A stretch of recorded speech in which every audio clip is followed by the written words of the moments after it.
सभी साथियों को महाशिवरात्रि की बहुत बहुत शुभकामनाएं। महाशिवरात्रि केवल एक पर्व नहीं, बल्कि आत्मा और परमात्मा के मिलन की रात मानी जाती है। पृथ्वी पर आध्यात्मिक ऊर्जा चरम पर होती है। मन, शरीर और आत्मा को शुद्ध करने का श्रेष्ठ अवसर मिलती है। शास्त्रों में कहा गया है कि इस रात्रि की गई पूजा हजारों जन्मों के पापों को शांत कर देती है। और जो व्यक्ति महाशिवरात्रि की कथा श्रद्धा से सुनता है, उसके जीवन के दुख स्वतः शिव के चरणों में समर्पित हो जाती है। प्रिय साथियों, कथा को अंत तक अवश्य सुनें। ये कथा है उस समय की जब धरती पर धर्म की ज्योत कभी मध्यम होती तो कभी प्रखर, जब मानव का हृदय पीड़ा से भर जाता और उसे कहीं कोई सहारा न मिलता। ये गाथा है एक ऐसे ही भक्त की जिसकी भक्ति को संसार ने ठोकर मारी, पर महादेव ने अपने हृदय से लगाया। हाय रे दुर्भाग्य, वो जिस दिन की प्रतीक्षा में सारा संसार हर्षोल्लास से डूबा था। मंदिरों में घंटों का निनाद गूंज रहा था। धूप दीप और नैवेद्य की सुगंध से वातावरण पवित्र हो उठा था। उसी दिन दीन बंधु नामक एक प्राणी अपने जीवन के सबसे गहरे अंधकार में डूबा था। महाशिवरात्रि का पावन पर्व, पर दीन बंधु के लिए ये पर्व नहीं, उसके टूटे हुए हृदय पर एक और घाव था। वो दीन था, अनाथ था और था अत्यंत गरीब। उसके पास न फूल थे, न दूध, न बेलपत्र, न कोई धतूरा।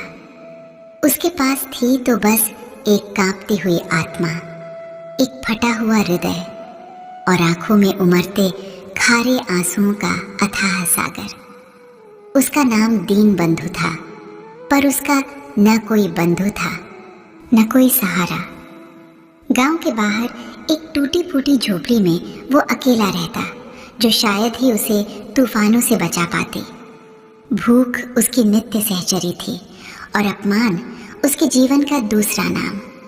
गांव में जब भी कोई पर्व आता, लोग उसे और धिक्कारते। अरे ये अपशकुनी कहाँ से आ गया? कोई चिल्लाता। हटो हटो, इसकी काली सूरत देख ली तो दिन बिगड़ जाएगा।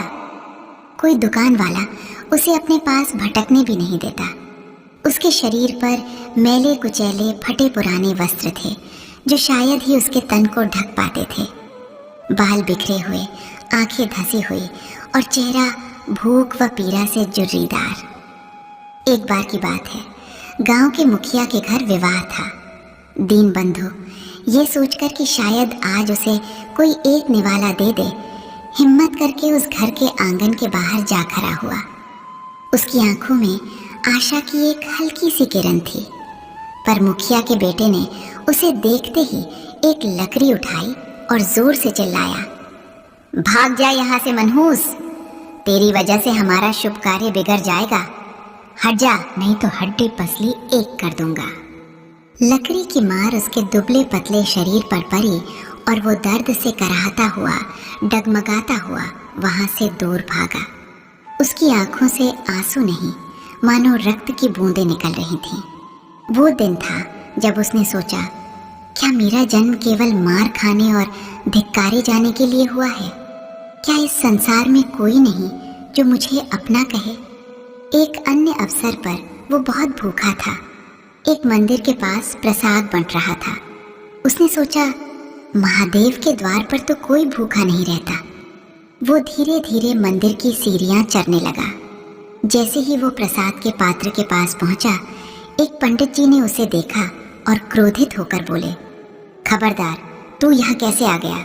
तू तो नीच जाति का है, अपवित्र है। मेरे प्रसाद को भ्रष्ट मत कर। और उन्होंने एक लाठी उठाई। भाग जा, नहीं तो मार मार कर तेरा कचूमर निकाल दूंगा। दीन बंधु की आंखों में एक बार फिर अपमान के आंसू तैर गए। उसका हृदय चीत्कार कर उठा, महादेव, क्या तेरे दरबार में भी मेरे लिए कोई जगह नहीं? क्या मेरी भूख, मेरी पीड़ा, मेरी भक्ति सब व्यर्थ है? वो बिना प्रसाद लिए सिर झुकाए उस पवित्र स्थान से भी दुत्कार कर भगा दिया गया। उसके मन में हजारों प्रश्न उठते जिनका कोई उत्तर न था। उसका मन एक टूटा हुआ शीशा था जिसमें हर दिन अपमान और उपेक्षा की चोट से और दरारें पड़ती जा रही थीं। उसका भाग्य उसे हर जगह से ठुकरा देता। वो काम मांगने जाता तो लोग उसे अकर्मण्य, चोर और नीच कहकर भगा देते। कभी कभी तो लोग उसे बेवजह पीट देते, सिर्फ इसलिए कि वो गरीब था, अकेला था और कोई उसका पूछने वाला नहीं था। वो अक्सर रात के अंधेरे में अपनी झोपड़ी के बाहर बैठकर रोता रहता। हे महादेव, तूने मुझे क्यों बनाया?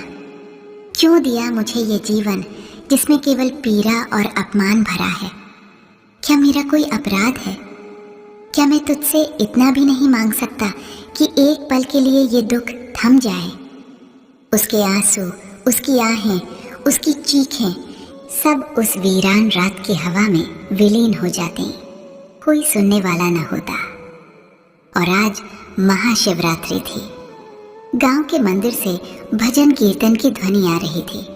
लोग नए वस्त्र पहने हाथों में पूजा के थाल लिए मंदिर की ओर जा रहे थे। दीनबंधु अपनी जीर्ण शीर्ण झोपड़ी में बैठा बाहर चमकते दीपों और मंत्रोच्चार की ध्वनि को सुन रहा था।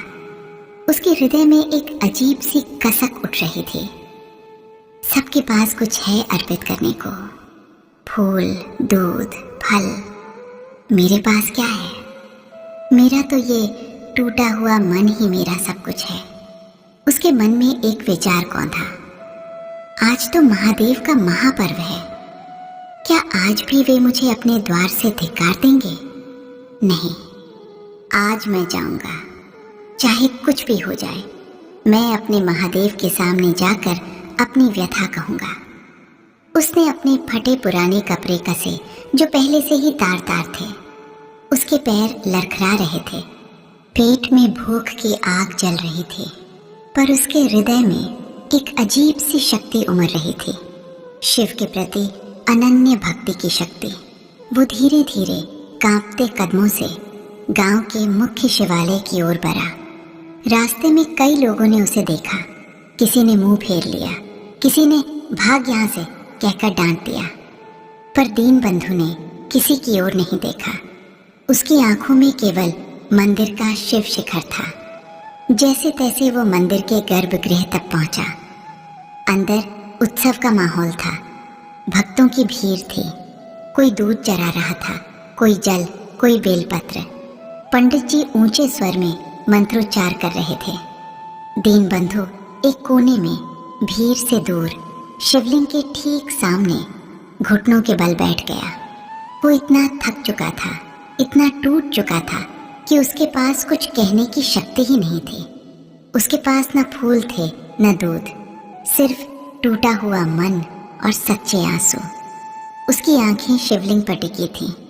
धीरे धीरे उसकी आंखों से आंसुओं की धारा बह निकली।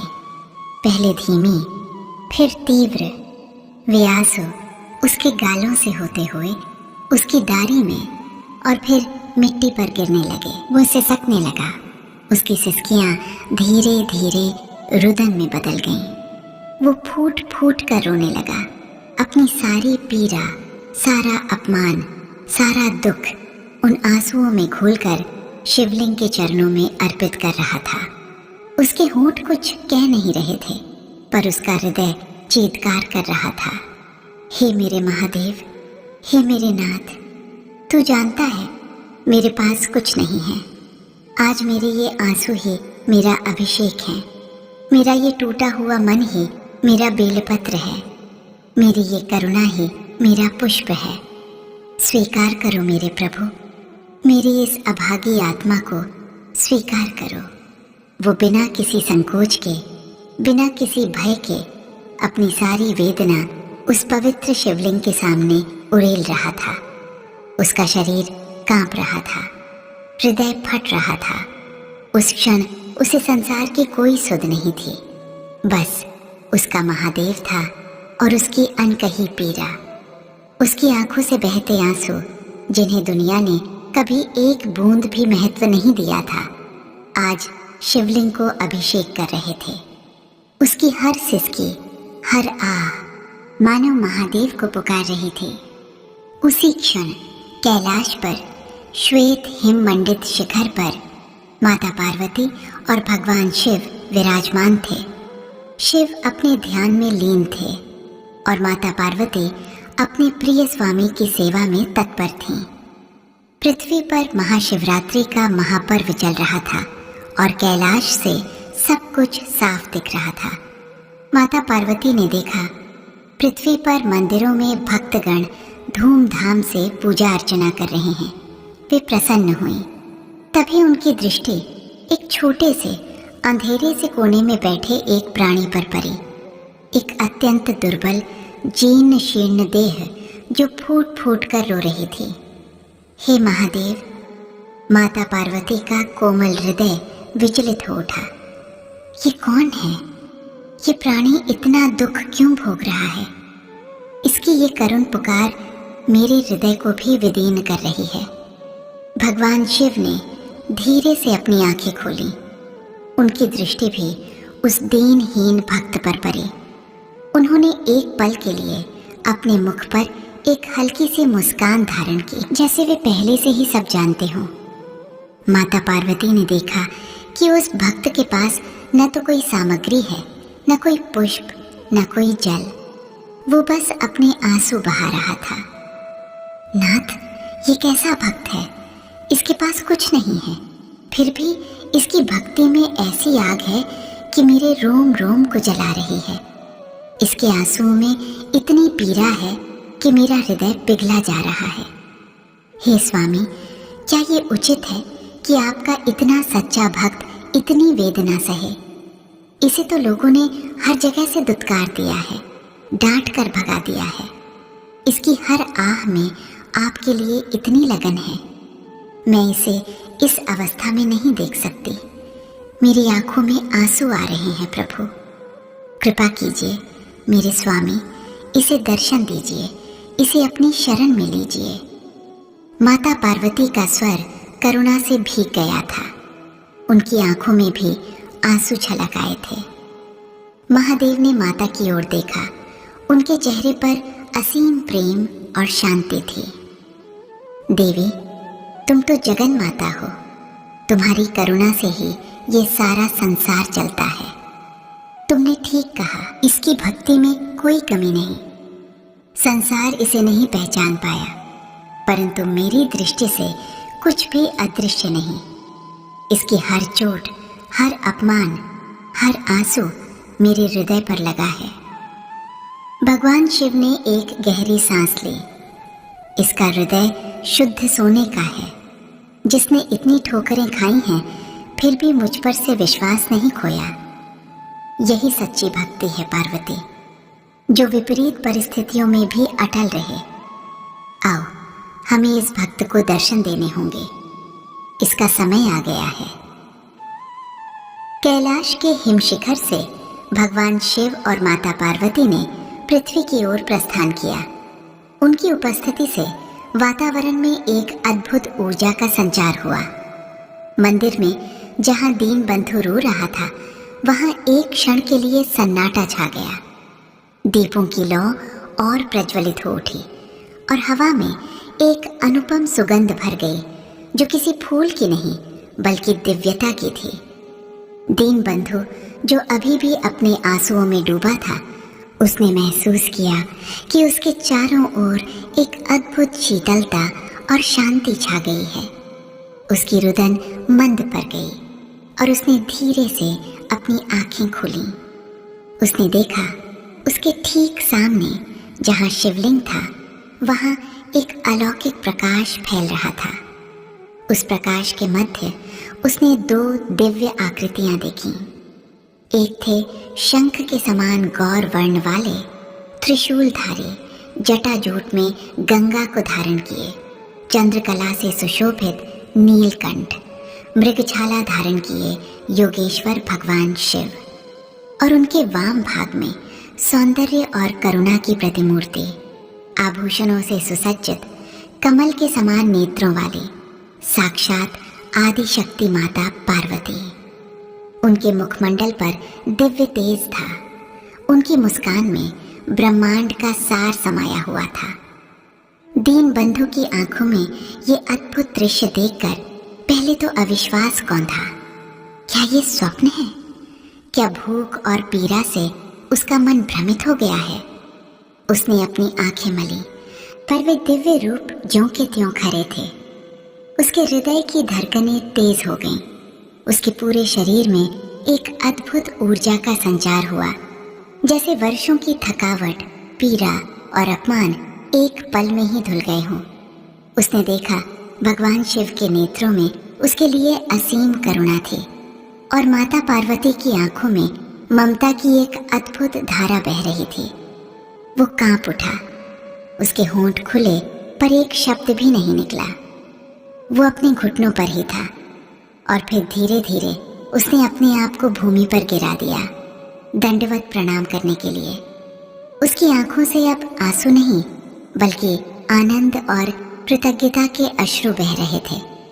उसके जीवन में पहली बार किसी ने उसे सम्मान दिया था, किसी ने उसकी पीड़ा को समझा था। उसके आराध्य स्वयं उसके सामने खड़े थे। भगवान शिव ने अपने एक हाथ से आशीर्वाद की मुद्रा बनाई और उनकी गंभीर शांत वाणी वातावरण में गूंज उठी, जिसने दीन बंधु के हृदय को भीतर तक छू लिया। उठो मेरे भक्त। दीन बंधु, तुमने अपनी भक्ति से आज कैलाश को भी हिला दिया है। तुम्हारे आंसुओं में जो शुद्धता है, जो सत्यता है, वो संसार के किसी भी चरावे से कहीं अधिक मूल्यवान है। संसार ने तुम्हें दुत्कारा, तुम्हें अपमानित किया, पर तुमने मुझ पर से विश्वास नहीं खोया। तुम्हारी यही अटल श्रद्धा, यही अटूट प्रेम मेरी सबसे प्रिय पूजा है। माता पार्वती ने भी अपनी मृदु वाणी में कहा, पुत्र, तुम्हारी पीड़ा ने मेरा हृदय विदीर्ण कर दिया था। तुम्हारे हर आंसू में मैंने स्वयं को देखा है। आज से तुम्हारे सारे दुख समाप्त होते हैं। तुम्हारी भक्ति के बल पर तुम्हें वो सब मिलेगा जो तुमने कभी सोचा भी ना होगा। दीन बंधु ने धीरे धीरे अपना सिर उठाया। उसकी आंखों में अभी भी अविश्वास और आनंद का मिश्रण था। उसने देखा उसके पैरों के पास जहां वो लेटा था, एक अद्भुत प्रकाश फैल रहा था और उसकी देह की सारी थकावट, सारी दुर्बलता जैसे लुप्त हो रही थी। उसका फटा हुआ हृदय अब जुड़ चुका था। उसके सारे दुख, सारे घाव भगवान के एक वचन से भर चुके थे। उसके मुख से केवल एक शब्द निकला, महादेव, और वह फिर से उनके चरणों में नतमस्तक हो गया। भगवान शिव ने उसके सिर पर अपना वरद हस्त रखा। दीन बंधु, तुम्हारी शुद्ध भक्ति ने तुम्हें वो ज्ञान दिया है जो बड़े बड़े तपस्वियों को भी दुर्लभ है। तुम आज से केवल दीन बंधु नहीं बल्कि ज्ञान बंधु कहलाओगे। तुम्हारी वाणी में सत्य होगा, तुम्हारे हृदय में प्रेम होगा और तुम्हारा जीवन संसार के लिए एक मार्गदर्शक बनेगा। तुम्हारी दरिद्रता का अंत होता है, पर ये मत भूलना कि सच्ची संपत्ति ज्ञान और भक्ति ही है। जैसे ही महादेव और माता पार्वती ने ये वरदान दिया, दीन बंधु के शरीर में एक अद्भुत परिवर्तन आया। उसके मैले कुचैले वस्त्र स्वयं ही शुद्ध और स्वच्छ हो गए। उसका शरीर जो दुर्बल और जीर्ण था, अब तेज और कांति से चमकने लगा। उसकी आंखों में एक नई चमक थी। उसके मुख पर एक अद्भुत शांति। वो उठ खड़ा हुआ। उसके चारों ओर खड़े अन्य भक्तगण जो इस अद्भुत दृश्य के साक्षी बने थे, स्तब्ध थे। वही दीनहीन जिसे वे हर दिन दुत्कारते थे, आज साक्षात महादेव और माता पार्वती के समक्ष दिव्य रूप में खड़ा था। वे सब आश्चर्यचकित और भयभीत थे। कई लोगों ने अपनी गलतियों का प्रायश्चित करने के लिए उसके चरणों में गिरने का प्रयास किया, पर दीन बंधु ने उन्हें रोक दिया।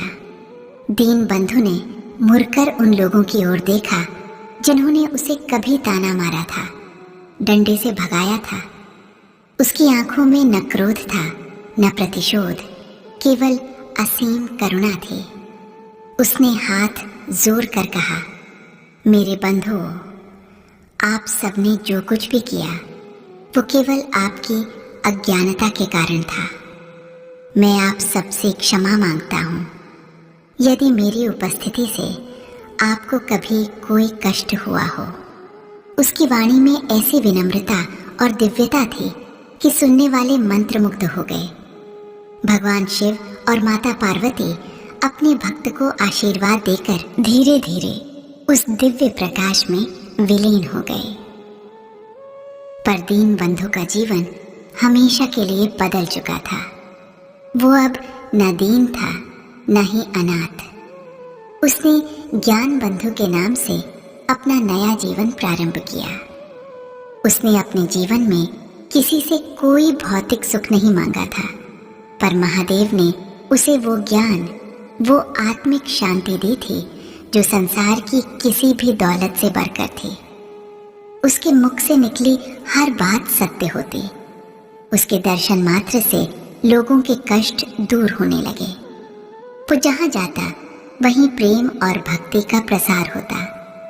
लोग अब उसे धिक्कारते नहीं थे, बल्कि उसके चरणों में अपना शीश झुकाते थे।